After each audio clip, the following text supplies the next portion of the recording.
To some more national news. Of course, President Trump meeting with Ukrainian President Volodymyr Zelenskyy today, welcoming him into the White House. There's a live look again at that Stand with Ukraine protest in Washington, D.C.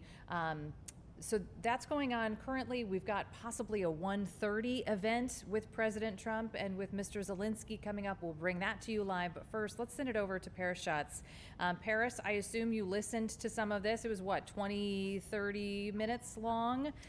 Tell us what did you get out of it? Well, it was, President Trump, one thing from having followed him and covered him for 10 years is he's all about the media spectacle. How is this going to play in the media? And, you had that meeting there in the Oval Office. You had all those reporters in there, and it was a fairly long and winding press conference. And, I mean, let's get down to the policy. Clearly, the president met with Putin. He is supporting a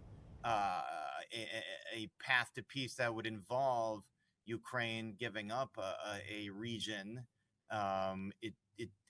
In exchange, Trump is saying there would be security guarantees, perhaps even American troops on the ground, which is something Putin is going to be against. But at the end of the day, what's happening now, I think, is they're in a private meeting, and Zelensky's probably telling him, look, we were invaded.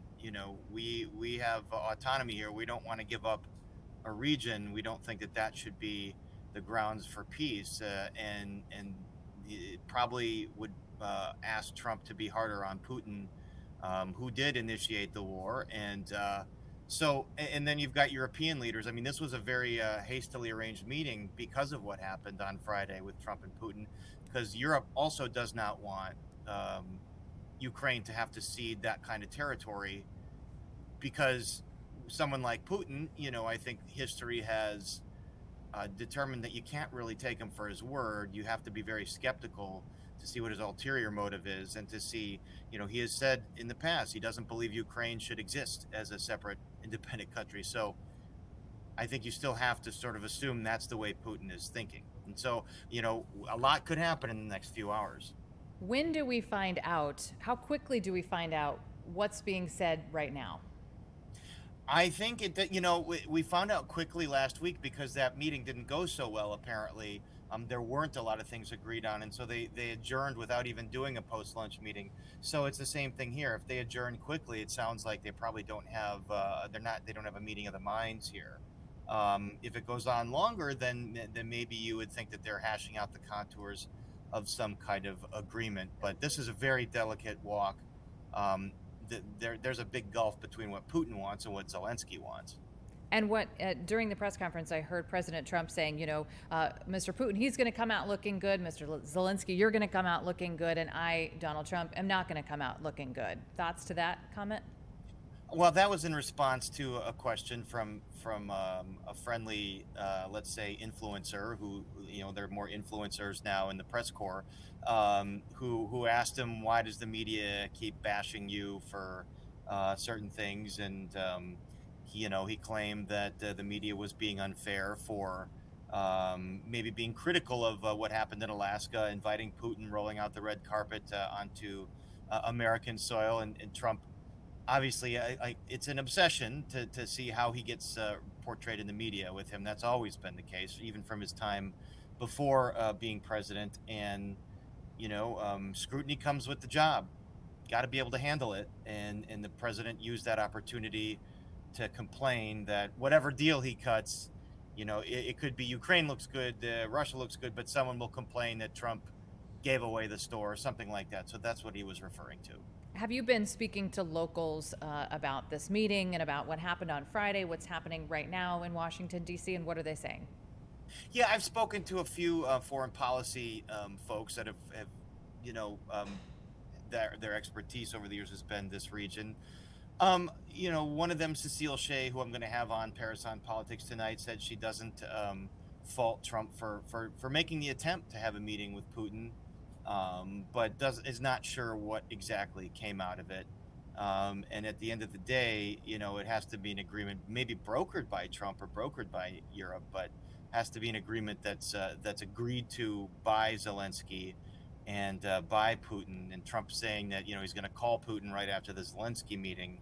I think there's some foreign policy folks that feel that Putin is still too much in the driver's seat on this process, and it almost seems like Trump is trying to before something's agreed on, he wants to see what Putin thinks about it. So there are folks that are worried that Putin is driving this process maybe a little too much, and that if the U.S. is going to broker it, then perhaps they need to divest themselves a little bit from, wondering how it's going to play with Putin.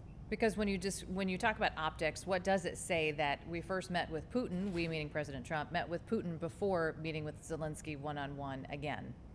Well, I can tell you how, again, the reports are how this plays in media is a big factor, and Trump is very concerned about how this plays in the American media. But in the Russian media, the reports are that it was a triumph. Now, that's a propagandistic media over there in Russia. It's state-controlled for the most part. And in the state-controlled media, they're saying it's a triumph. All the pomp and circumstance of the red carpet and flying onto American soil, and that Putin left looking really, really good. That's how his media in Russia is interpreting it. And in the U.S., a lot of folks are interpreting that Putin did get a lot of what he wanted. He wanted that PR that he could take home to his country and say, see, look, I have this influence over the United States. And that seems to be how it's playing in Russia. So much can change in the next few hours. And, I got to mention the fact that Trump really started diverting onto the message of attacking mail-in voting here in the United States. And that's something he said in his meeting with Putin. Putin brought up with him. Putin said, the 2020 election wasn't fair and mail-in voting is corrupt. And now Trump has renewed his push to end mail-in voting. Now, that's what I'm focusing on today, actually, is these efforts to end mail-in voting. He says he's going to put out an executive order. I talked to a few election law experts say he has no authority. He has no such authority to be able to say, you can't run your elections this way. Elections are run by the state, and mail-in voting is something that President Trump has done. He's voted by mail.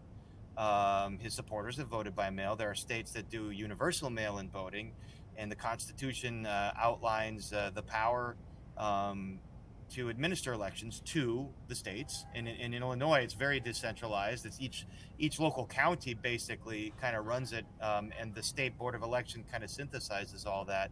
So that's something that executive order can't change. Now, some of the election experts I spoke to said Congress could pass a law if they wanted to.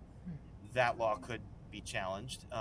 It's not something the president can do. The president doesn't have a role in running elections. Now, President Trump is claiming that he does, and that's one of the very many things that will probably be litigated then and sort of taken to the courts. Yeah, and that topic coming up on Paris on Politics. Paris, thanks so much for your time, your insight. We appreciate it very much. I would love to be a fly on the wall in that room in Washington, D.C. right now, right, as we speak. So would everybody, yeah, Elizabeth. But right. we'll see what comes of it. We'll be monitoring. Yeah, we will.